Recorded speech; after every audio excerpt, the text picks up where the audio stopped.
Hey everybody, thanks for tuning in for another ShellyTalk.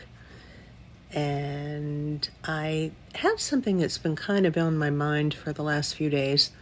I have a feeling I'm probably not alone with this, but I've been concerned about kind of the state of the world, that things are beginning to feel a little creepy, and I'm not sure what to do with those feelings. I was reading a couple of things this morning and I thought, okay, this is way over my head. I haven't had enough coffee. I don't think I could have enough coffee for the rest of the day to be able to absorb what I was reading at the moment.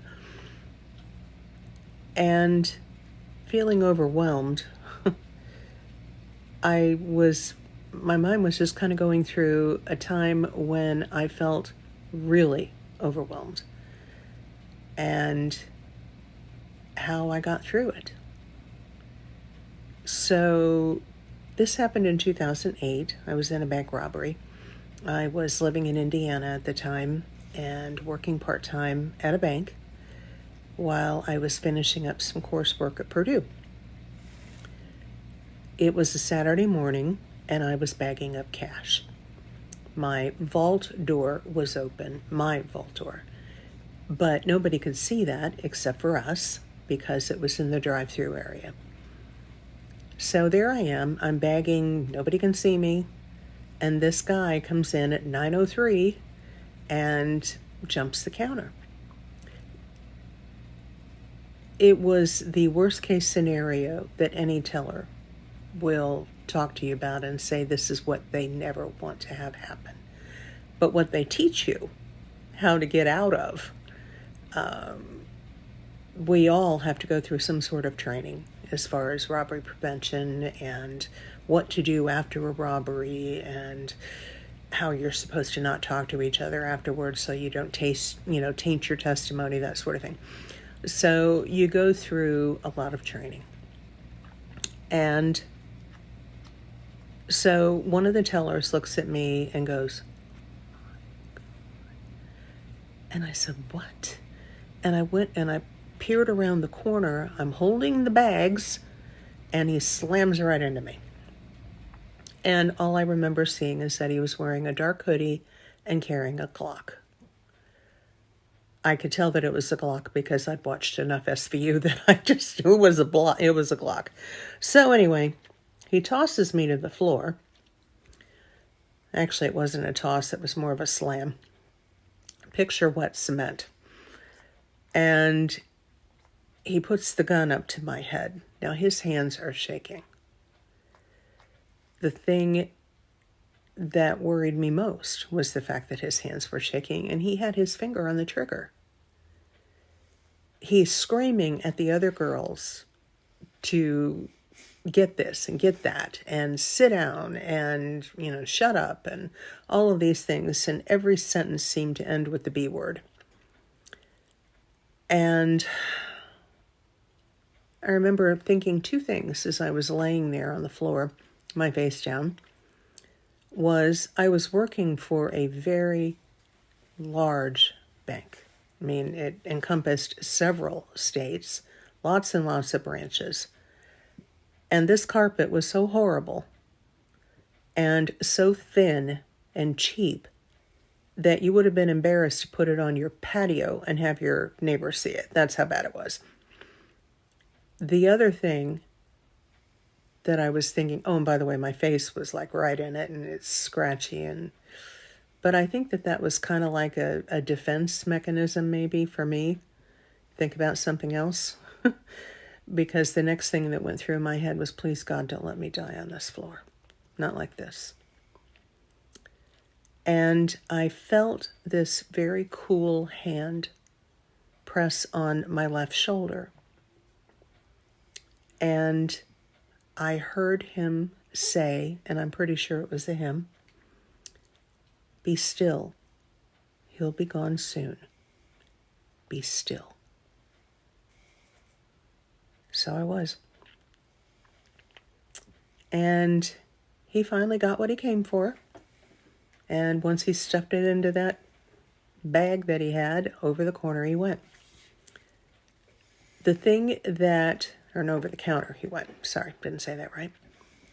The thing that had me concerned, as I still had the presence of mind to think this through, was that when he came in and he pulled the gun, there was another customer there who was a regular, very chatty, and she was engaging with two of the tellers, and she took off running when she saw the gun, burst through the first set of doors, and the gun went off. So he was already freaked out. So here he is, his hand shaken, with that thing up against my temple.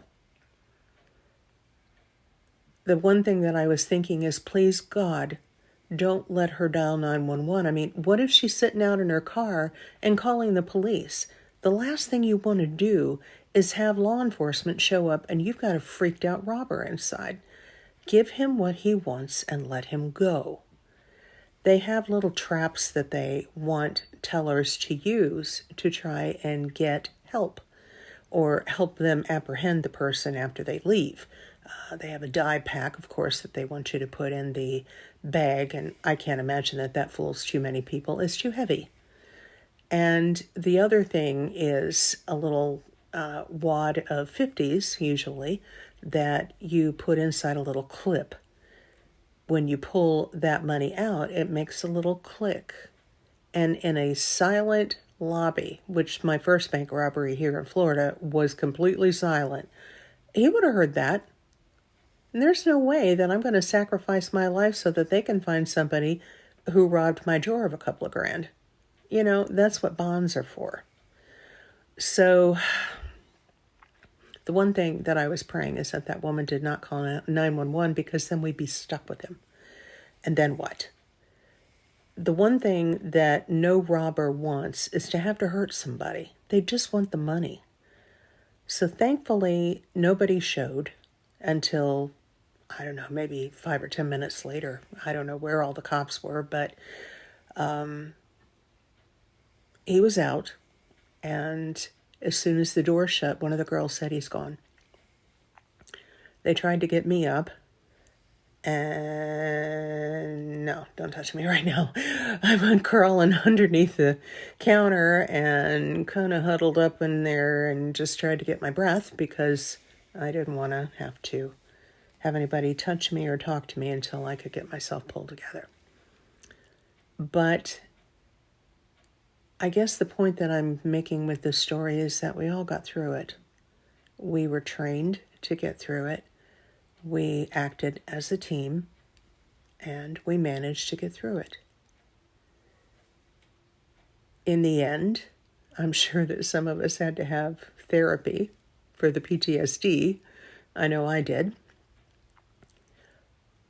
But I guess the point is that right now we don't know what's going on.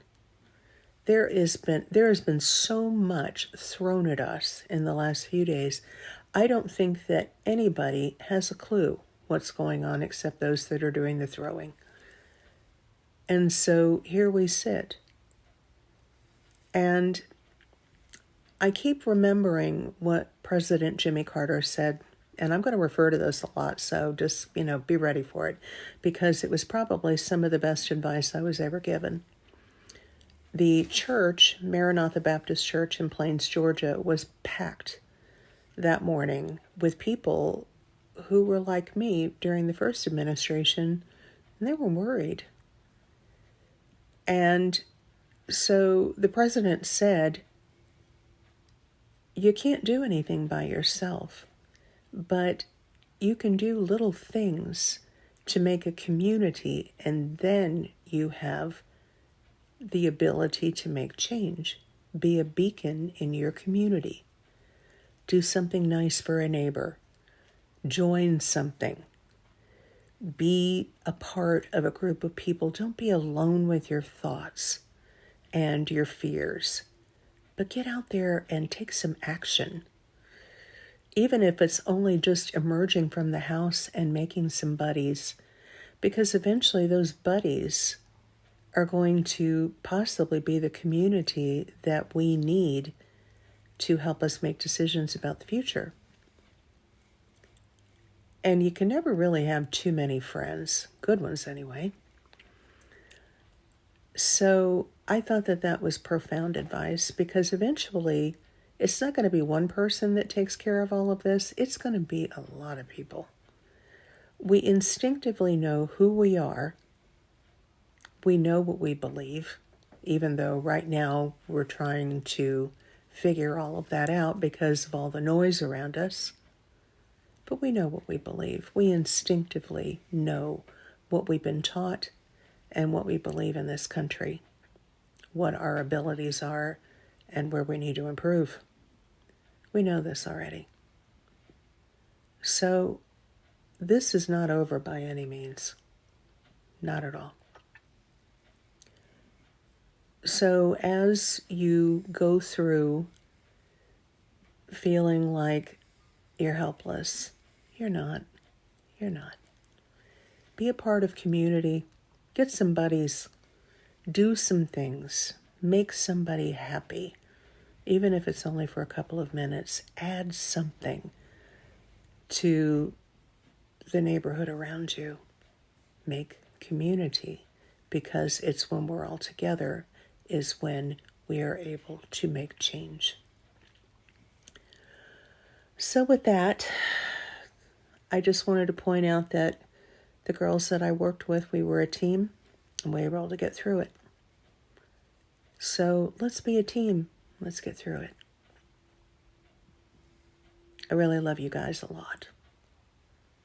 And I appreciate your being here with me and sticking with me while I talk to you about this stuff.